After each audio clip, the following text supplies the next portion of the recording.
Do you know what you want? Many people consider George Jones the greatest and most influential country music singer of all time.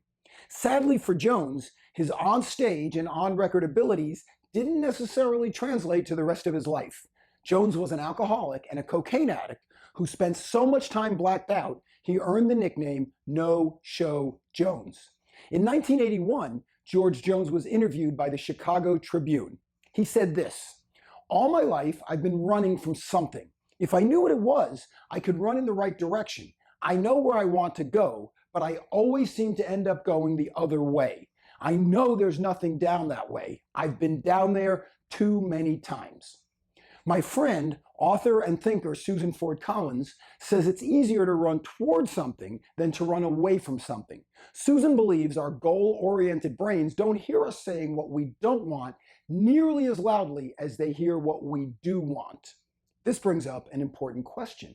Do you know what you want?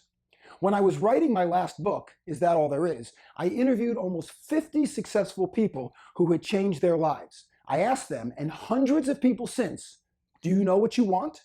Almost every person I asked gave me one of three answers. I want to be rich, I want to be happy, or I want to be fulfilled. Of course, different people use different words, and a few people did have different answers. But besides some variations and anomalies, almost everyone said the same thing. Your mileage may vary, but I guess you also used one of those ideas to describe what you want: money, contentment, or purpose. If it's so simple, then why do so many people say they're not happy with where they are and what they've achieved?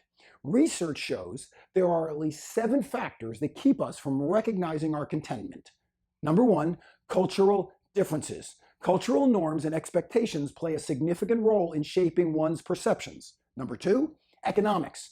Financial stability, income, and access to necessities can strongly influence our viewpoints. Number 3, social and family support. Strong networks and relationships can contribute to satisfaction. Number 4, health and well-being. Physical and mental health are crucial factors in overall life satisfaction. Number 5, life events. Major life events, good and bad, have corresponding effects on our contentment. Number 6, personal outlook. Individual attitudes, personalities, and coping strategies can play a significant role in the perceptions of our lives. And number 7, age. Happiness can vary by age, with some research suggesting happiness tends to follow a U-shaped curve, with satisfaction levels rising in older age. What these studies all show is that the factors that affect our attitudes are subjective. Being rich can mean almost anything, from having private aviation at your beck and call to being able to afford rent, food, and medicine. Likewise, being happy presents a large spectrum that can span from quiet contentment to uproarious laughter. And purpose, too, can be defined in so many ways that it's hard to put your finger on what it actually means.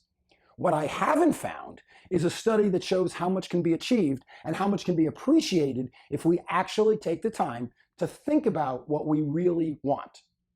But knowing how these things measure up and matter can often be the way to help us start to appreciate what we have and to go after what we want. After all, we all know the old adage, if you don't know where you're going, any map will get you there. Or as George Jones sang, I can't get there from here.